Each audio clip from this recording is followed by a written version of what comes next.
Good afternoon students, कैसे हो सभी। उम्मीद करता हूँ कि आप सब स्वस्थ होंगे।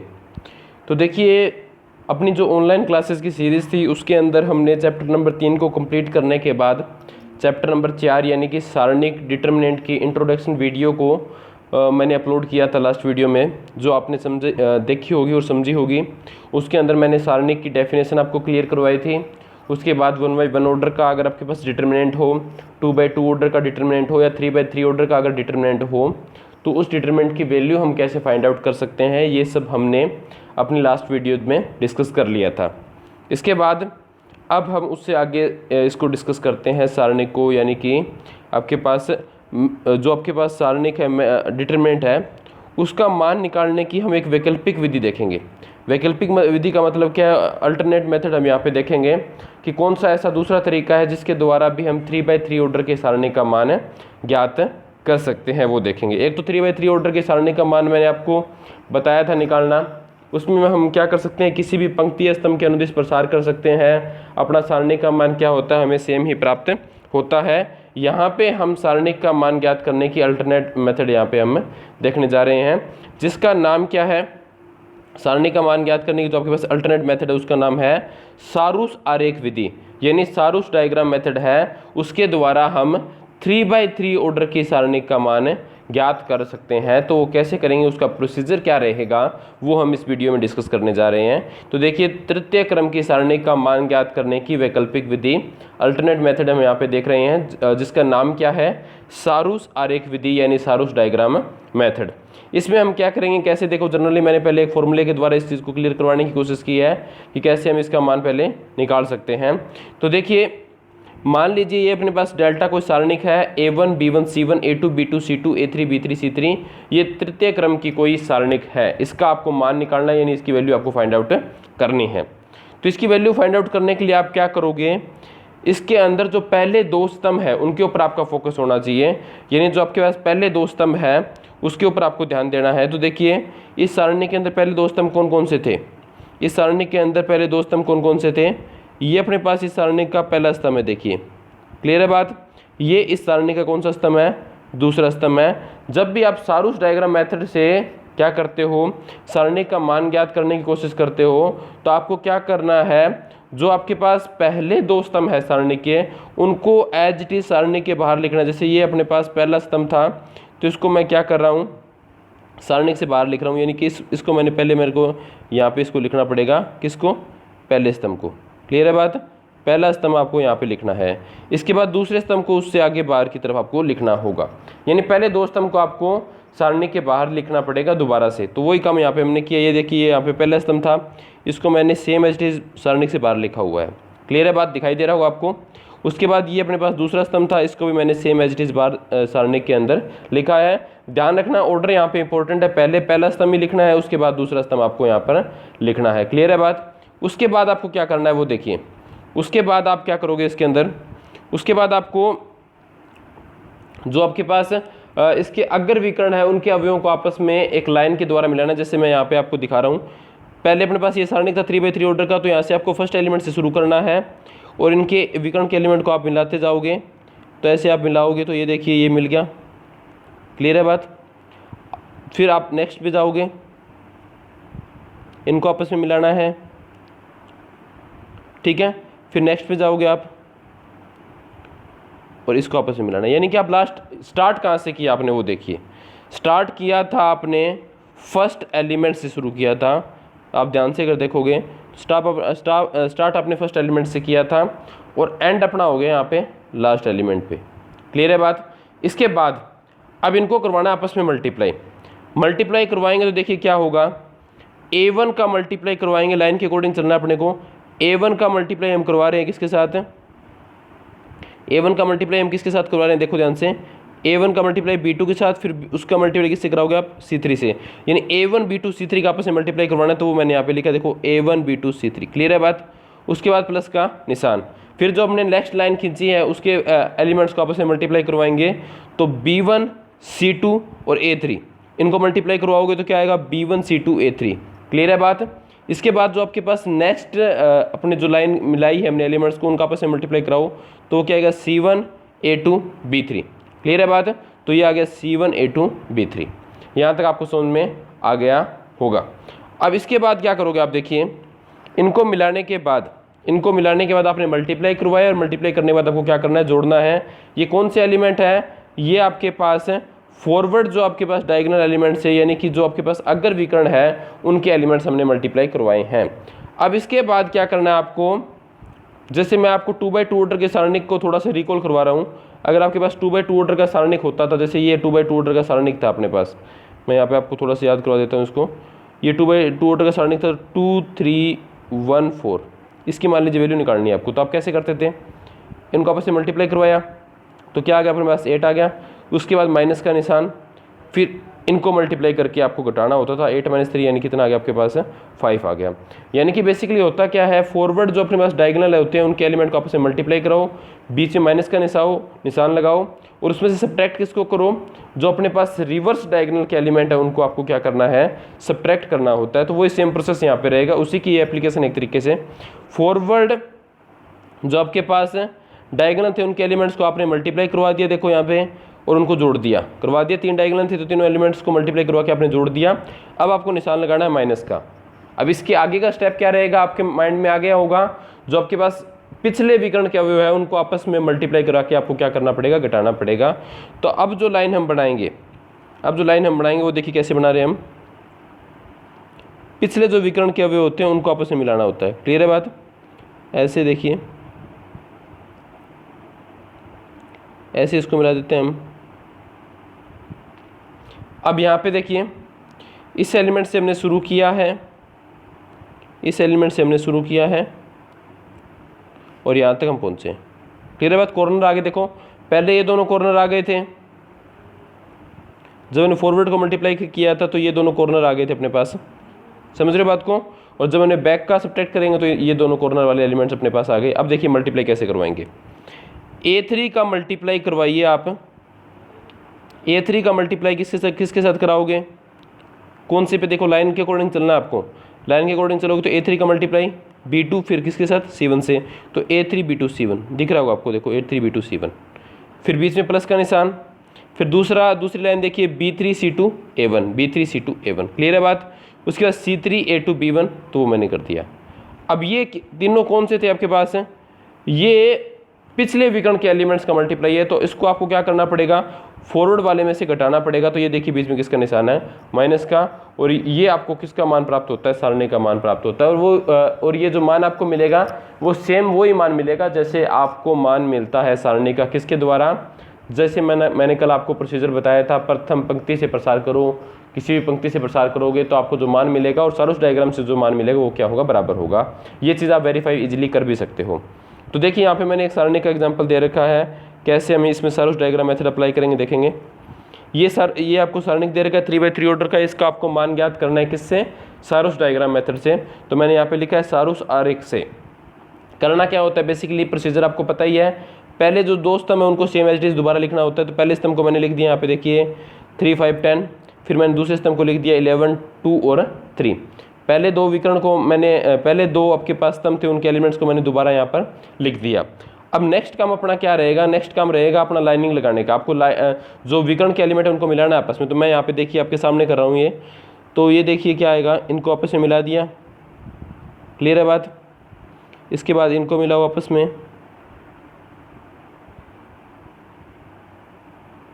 इसके बाद इनको मिलाओगे आपस में।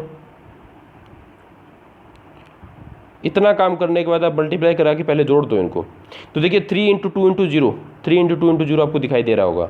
इसके बाद 11 × 0 × 10, 11 × 0 × 10 आपको दिखाई दे रहा होगा। इसके बाद -1 5 और 3, ये हमने मल्टीप्लाई करवा दिया। ये कौन से विकर्ण थे आपके पास हैं, ये आपके पास अग्र विकर्ण के एलिमेंट है, अग्र विकर्ण के एलिमेंट है। और अब आपको क्या करना पड़ेगा, इसमें से घटाना होगा किसको, पश्च विकर्ण के एलिमेंट को मल्टीप्लाई करवा के घटाना पड़ेगा। तो मैं पश्च विकर्ण के जो एलिमेंट है उनको डायरेक्ट कर रहा हूँ यहाँ पे, तो आपको ध्यान से देखना है कैसे करेंगे हम। पश्च विकर्ण के एलिमेंट देखिए, उस पर लाइनिंग लगा रहे हैं एक बार। तो लाइनिंग लगाएंगे, देखिए इस एलिमेंट को मिलाइए आपस में, इस तरीके से आपको लाइनिंग लगानी है। यहाँ पे -1 था, थोड़ा सा इसको दोबारा कर लेते हैं, माइनस दिखाई दे जाए आपको। इसके बाद इसको मल्टीप्लाई करवाएंगे, इसके बाद इनको मल्टीप्लाई करवाएंगे तो ये आ जाएगा। तो देखिए मल्टीप्लाई करवा रहे हैं, 10 इंटू 2 इंटू -1, 10 इंटू 2 इंटू -1, फिर plus 3 into 0 into 3, 3 into 0 into 3, clear है बात। इसके बाद 0 इंटू 5 इंटू 11, 0 इंटू 5 इंटू 11 ये यहाँ पे है। इस प्रकार से आप मल्टीप्लाई करवा सकते हो। अब इसको क्या करना है, सिंपल सी कैलकुलेशन है, उसको आपको सोल्व करना है, आपको आंसर मिल जाएगा। तो ये देखिए ये 0 हो गया, ये भी 0 हो गया, यहाँ पे क्या आएगा -15 आएगा, ये मैंने यहाँ पे लिखा हुआ है। फिर ये जो माइनस का निशान है ये मैंने यहाँ पे लगाया है, दिख रहा होगा आपको।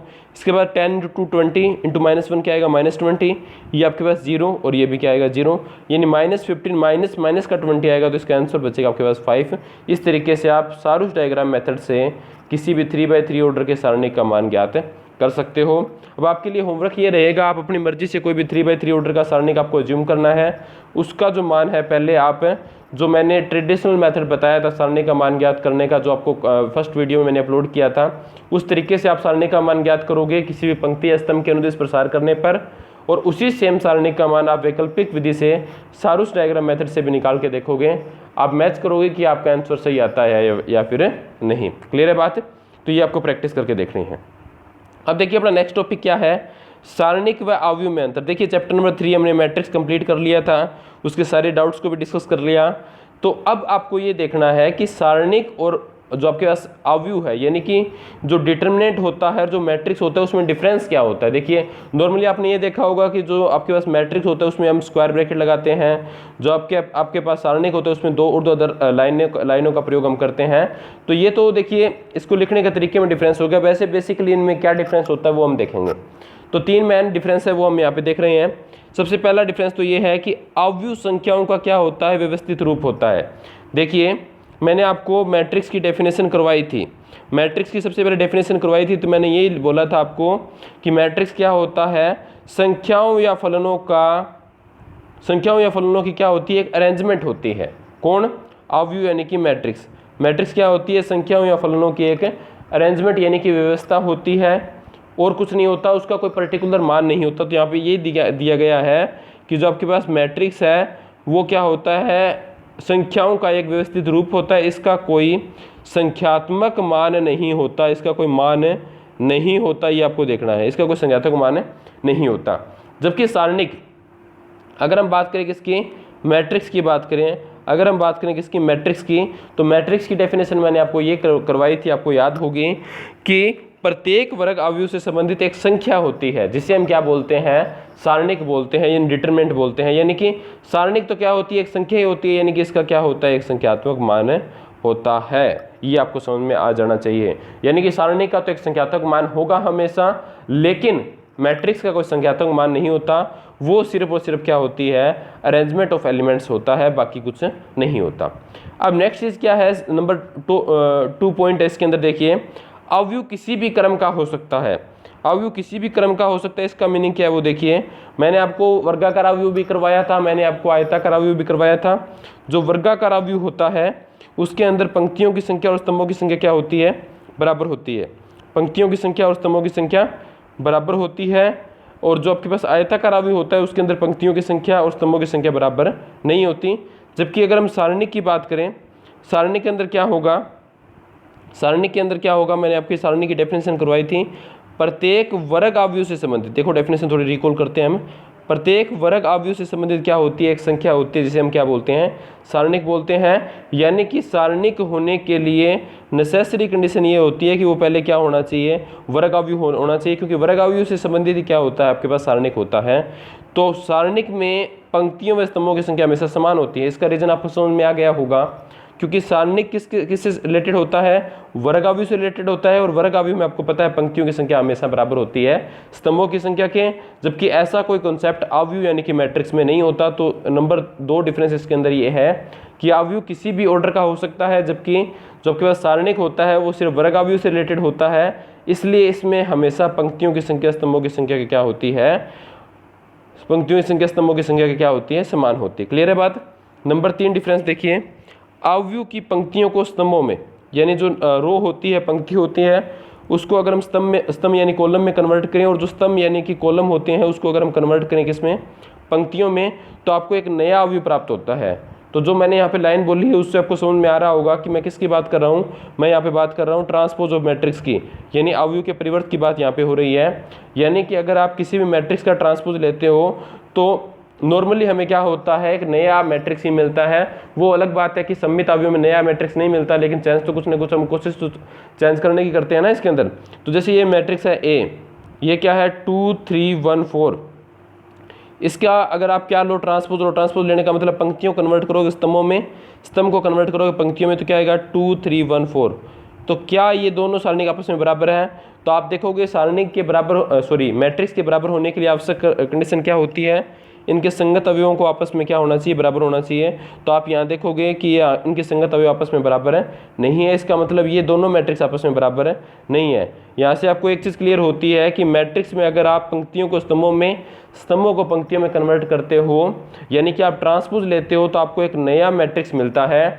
जबकि सारणिक में ऐसा करने पर, ऐसा करने का मतलब पंक्तियों को स्तंभ में कन्वर्ट करें और स्तंभ को पंक्तियों में अगर कन्वर्ट करें तो सारणिक के मान में कोई परिवर्तन नहीं होता है, सारणिक के मान में कोई चेंज नहीं आएगा। कैसे नहीं आएगा उसका हम बाई एग्जांपल देख सकते हैं। तो यहाँ पे आपके पास एक सारणिक दिया गया है 2/2 ऑर्डर का।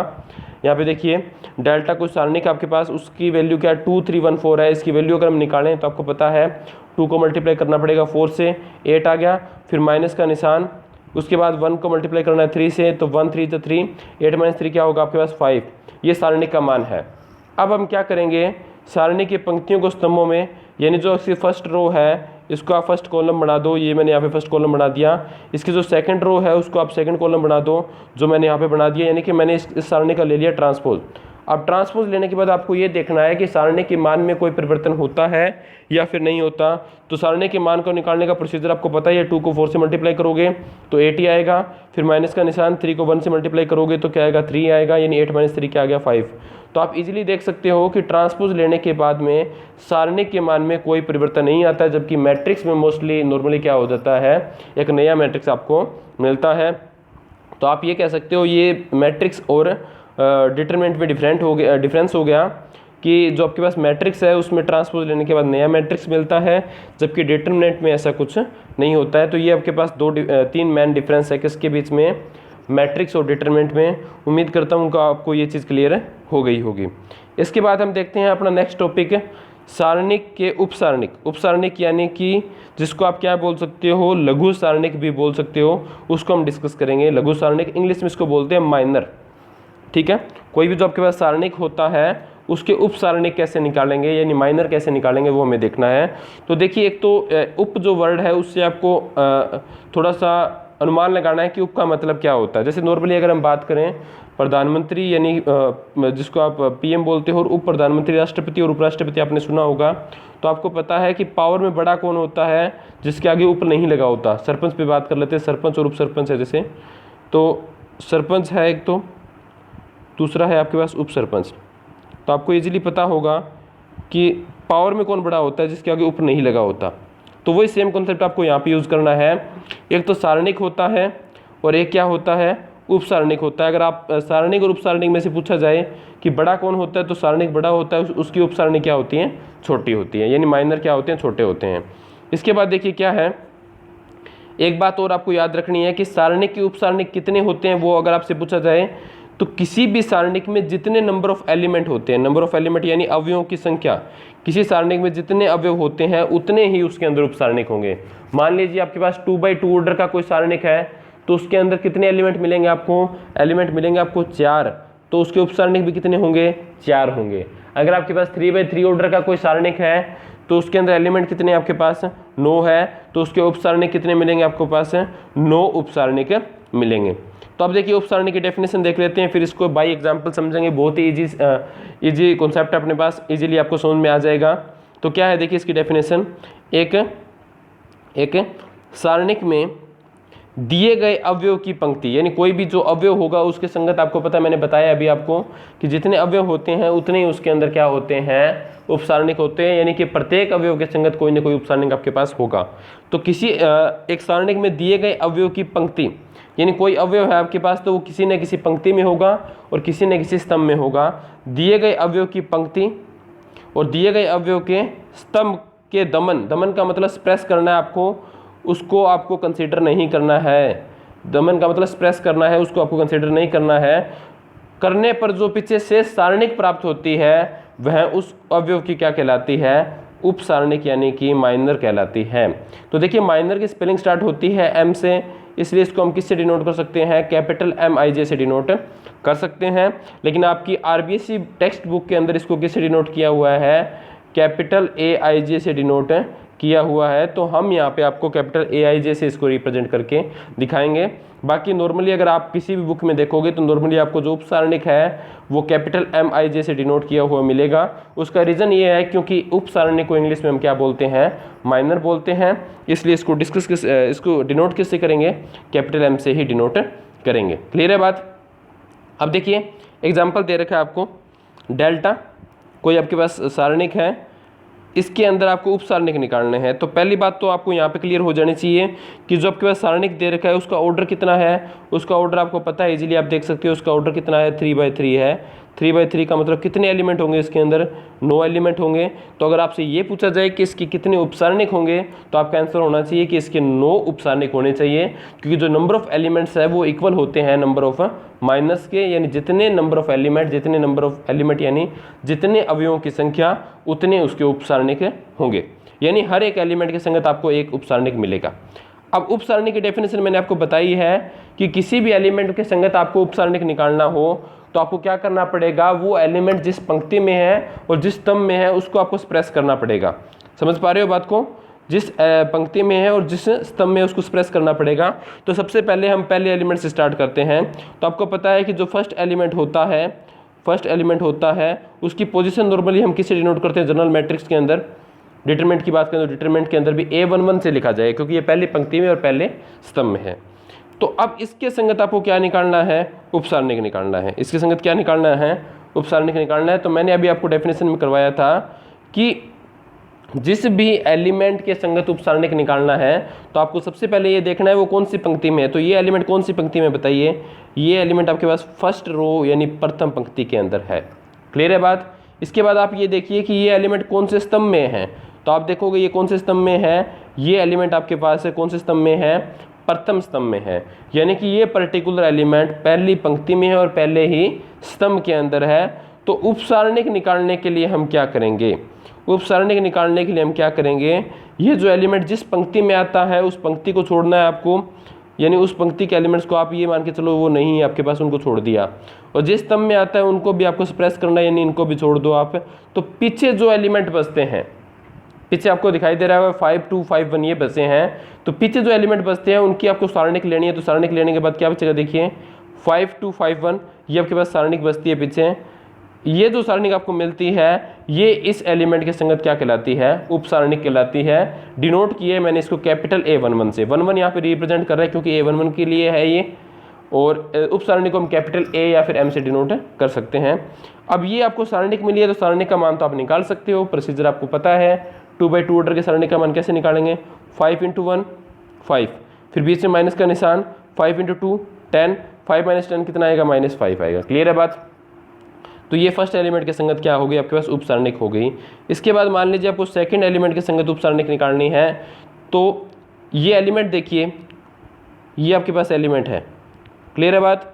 अब ये कौन सी रो के अंदर है वो आपको देखना है। ये फर्स्ट रो के अंदर है तो फर्स्ट रो हो गई। कौन से कॉलम में है? तो आप देखोगे ये फर्स्ट कॉलम में है।